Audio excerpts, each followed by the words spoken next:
Hello students, કેમ છો?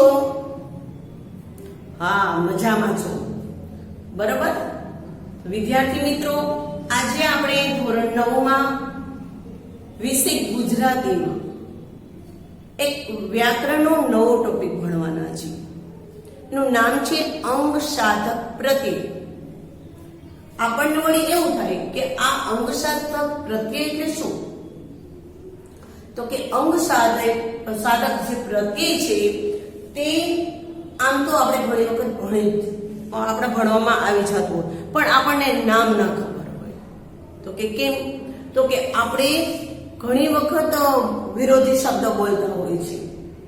તો એ વિરોધી શબ્દમાં જે શબ્દો લગાડીએ છીએ આગળ અથવા તો પાછળ લગાડી લે છે અને જે પ્રત્યય લગાડીએ છીએ એને અંગ સાધક પ્રત્યય કહેવાય છે. અંગ સાધક પ્રત્યય હવે ગુજરાતી ભાષામાં કેવી રીતે ઉપયોગી છે તે જોઈએ. તો કે એના બે ભાગ પડે છે, પૂર્વ પ્રત્યય અને પર પ્રત્યય. તેની પણ વાત આપણે કરીશું.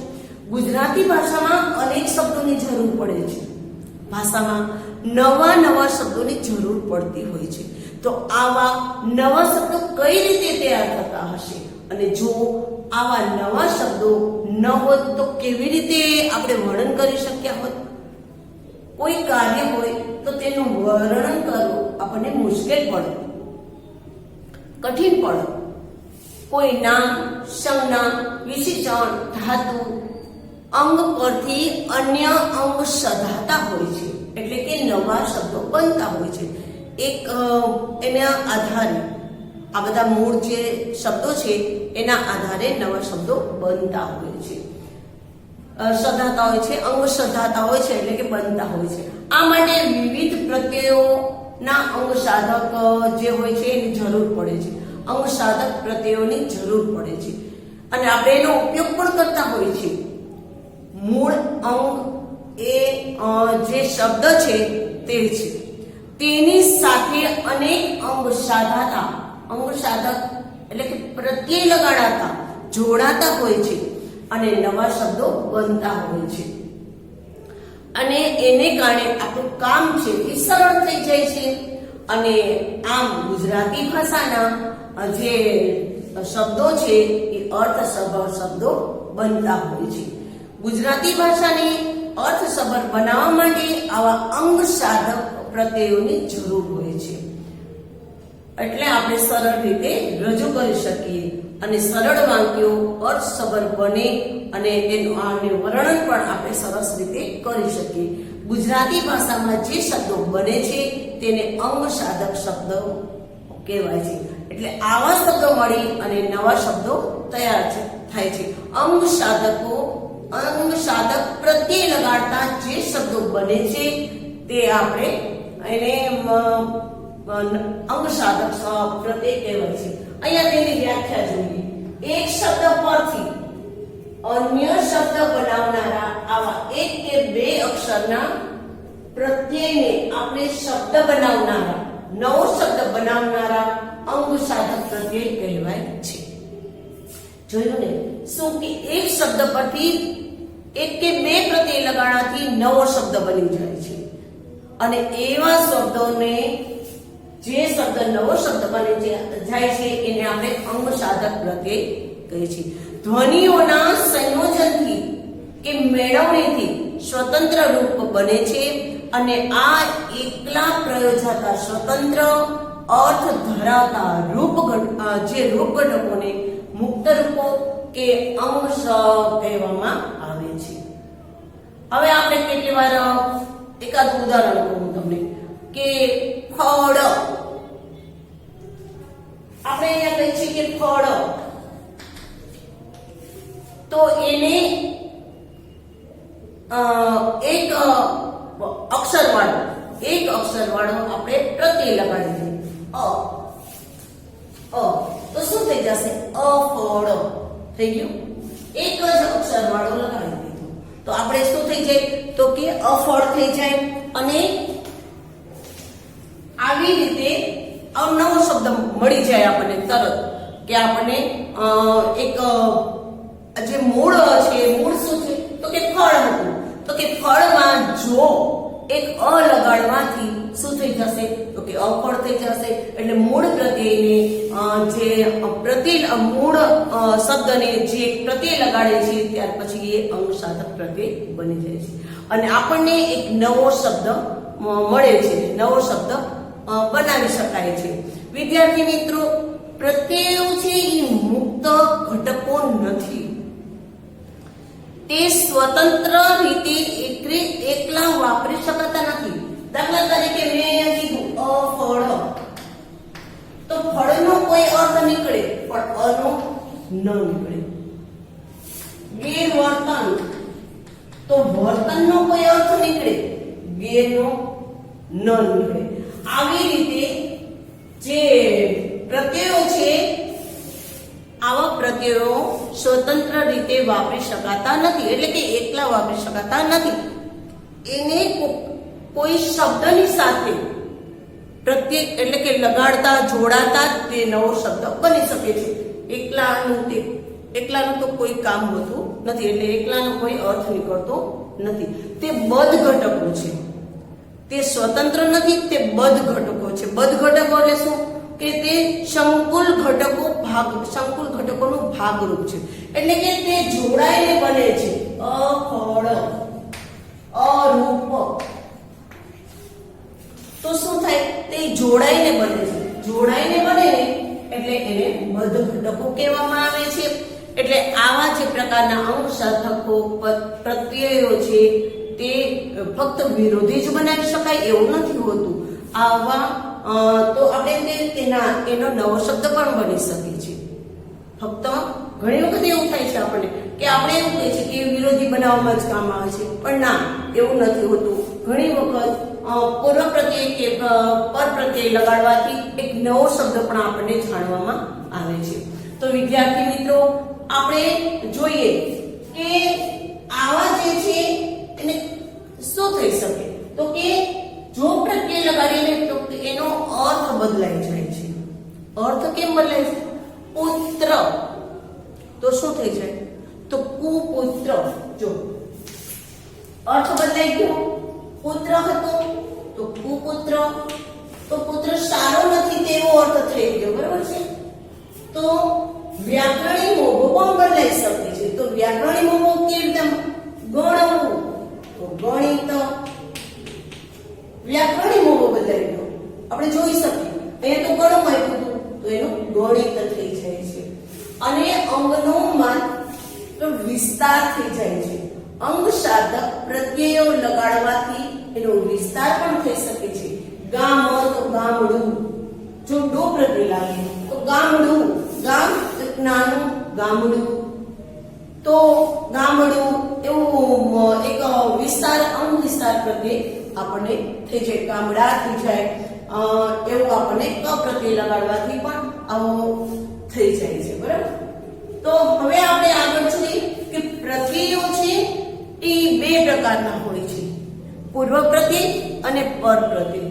હવે પૂર્વ પ્રત્યય કોને કહેવાય એ જાણી લઈએ. બહુ સહેલી વાત છે વિદ્યાર્થી મિત્રો. આ જે વ્યાખ્યા છે એ ક્યાંય પૂછાતી નથી. આપણા 9મા ધોરણમાં વ્યાખ્યા પૂછાતી નથી, પણ વ્યાખ્યા જાણવી જરૂરી છે. કારણ કે જો વ્યાખ્યા જાણતા હશો ને તો જ આપણને ખબર પડશે કે પૂર્વ પ્રત્યય કોને કહેવાય અને પર પ્રત્યય કહેવાય. પૂર્વ પ્રત્યય એટલે શું? તો કે શબ્દની આગળ જે લગાડવામાં આવે. હવે શબ્દ છે, અહીંયા આપણે કીધું કે પુત્ર, તો આગળ જે પ્રત્યય લગાડવામાં આવે છે એને પૂર્વ. પૂર્વ એટલે પહેલા, પૂર્વ એટલે પહેલા, તો પૂર્વ પ્રત્યય કહેવાય. પુત્ર તો કુપુત્ર, સુપુત્ર, આવા જે પ્રત્યયો આપણે લગાડી દઈએ છીએ એને આપણે પૂર્વ પ્રત્યય કહેશું. તો હવે જોઈએ કે પર પ્રત્યય એટલે શું? તો તરત જ એની ઉલટી કરી એને ફેરવી નાખવાનું છે, એનાથી વિરોધમાં. તો કે આ શબ્દની આગળ હતો તો એટલે શબ્દની પાછળ જે પ્રત્યય લગાડવામાં આવે છે તેને પર પ્રત્યય કહેવાય. પર એટલે પાછળ, એટલું યાદ રાખવાનું. પૂર્વ એટલે પહેલા અને પર એટલે પાછળ. જે શબ્દની આગળ લગાડવામાં આવે છે એને પૂર્વ પ્રત્યય કહેવાય. જે શબ્દની પાછળ લગાડવામાં આવે છે એને પર પ્રત્યય કહેશું. તો વિદ્યાર્થી મિત્રો, આજે આપણે અહીંયા કેટલાક તેમના ઉદાહરણો જોઈએ આપણે કે ખરાબ, અભાવ, અશક્ય, આદિ और ઉમેદના પૂર્વ પ્રત્યય પહેલા આપણે જોઈ લઈએ કે પૂર્વ પ્રત્યય કયા કયા. અહીંયા આપણે પ્રત્યયો લગાડેલા છે કે આવા જે પ્રત્યયો છે એના કયા કયા અર્થ બને. હું અહીંયા તમારા ટેક્સ્ટ બુકમાં 84માં પેજ ઉપર છે તે તમે પણ જોજો કે 84માં પેજમાંથી તમારે કેવી રીતે અભ્યાસ કરવાનો છે તે જોઈ લેવાનું છે. કો લગાડેલું છે કો, તો એ ખરાબ, વિરુદ્ધાર્થી, અભાવ જે શબ્દ હોય અશક્ય વાળો એવા શબ્દ આપણે બનાવીએ છીએ. બરાબર છે. કુપુત્ર તમે જોતા જાજો. કુપુત્ર, કુસંસ્કાર, આવા તો ઘણા શબ્દો હોય પણ આપણે બે ત્રણ પણ લખી અને તમને બતાવશું. એટલે આવા જોઈ લો. ત્યાર પછી કુછંદ,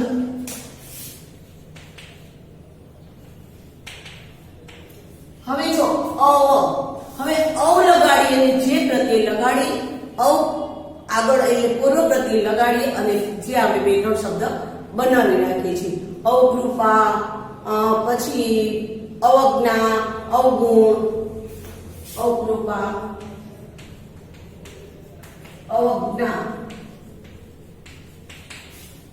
અવગુણ. તમે પણ આવા નવા શબ્દો બનાવી શકો. એટલે કે જે આપણે શબ્દો છે એ આપણા પાઠ્યપુસ્તકમાં આવતા જ હોય છે, તેનેથી તમે કહી શકો કે આ પૂર્વ પ્રત્યય છે અને આ પર પ્રત્યય છે. દુષ્કર્મ, ત્યાર પછી દુર્જન અને દુષ્સાધ્ય. જો દુષ્સાધ્ય, દુર્જન, આવા જે શબ્દ છે એ દુઃખથી લાગતા હોય છે. દુઃખ,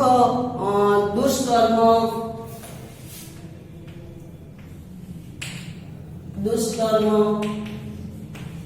તો તમે જોઈ શકો છો કે એવી જ રીતે ની ના લઈ કે નિશ કે નીર અને ની પ્રત્યય લાગે તો આપણે કયા કયા શબ્દો બનાવી શકીએ. નિષ્ફળ, નિર્જન અને નિશેષ. નિષ્ફળ, નિર્જન,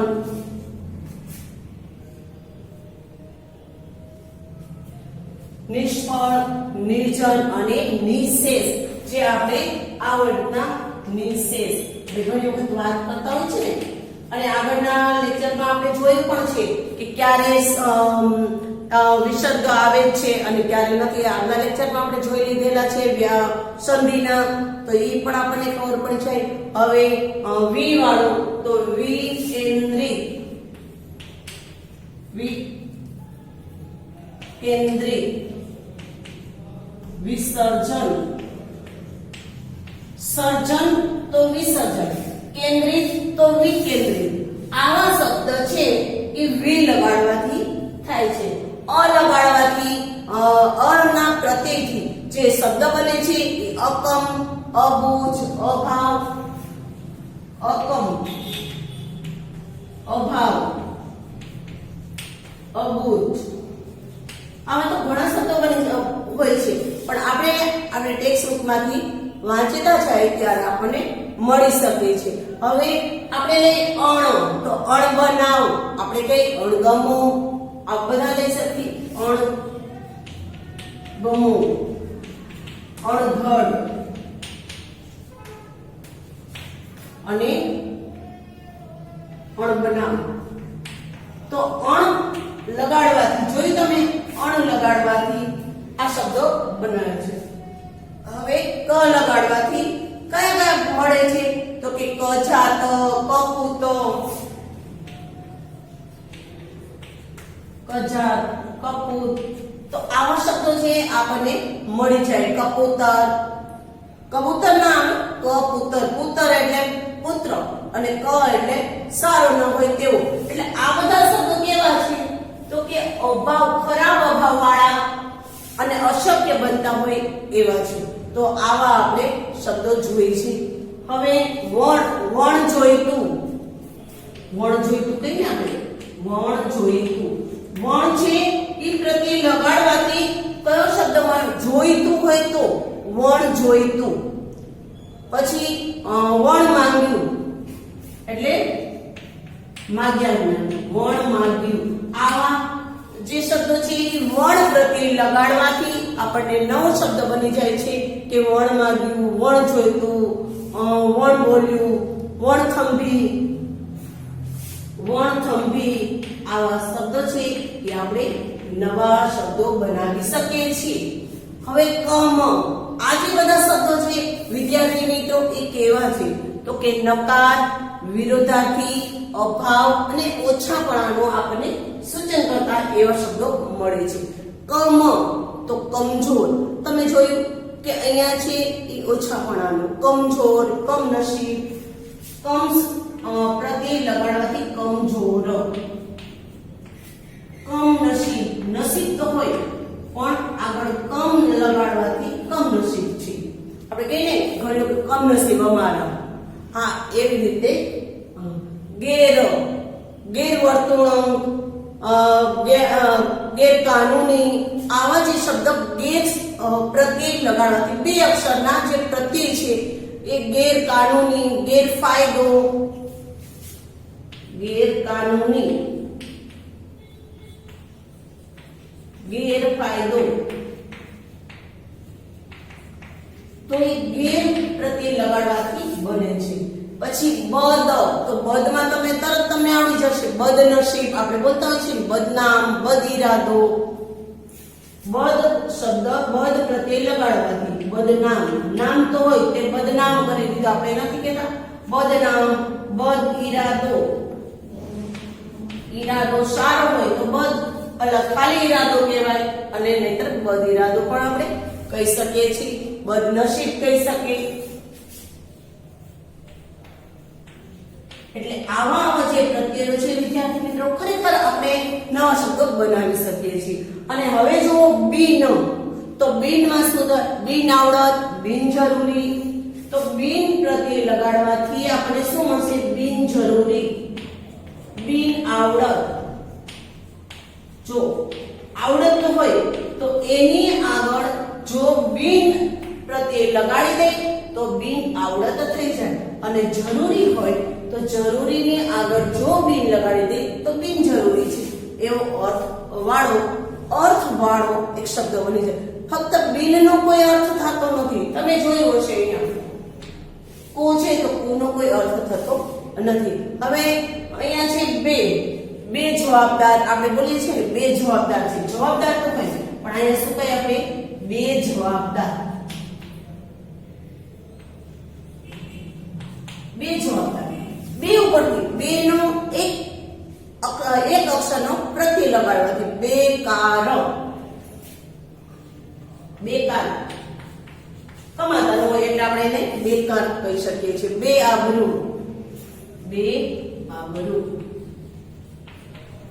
હવે વિદ્યાર્થી મિત્રો તમે જોયું કે અહીંયા જે પ્રત્યય લાગેલા છે એ એકલા હશે ત્યારે તેનો કોઈ પણ અર્થ નીકળતો નથી.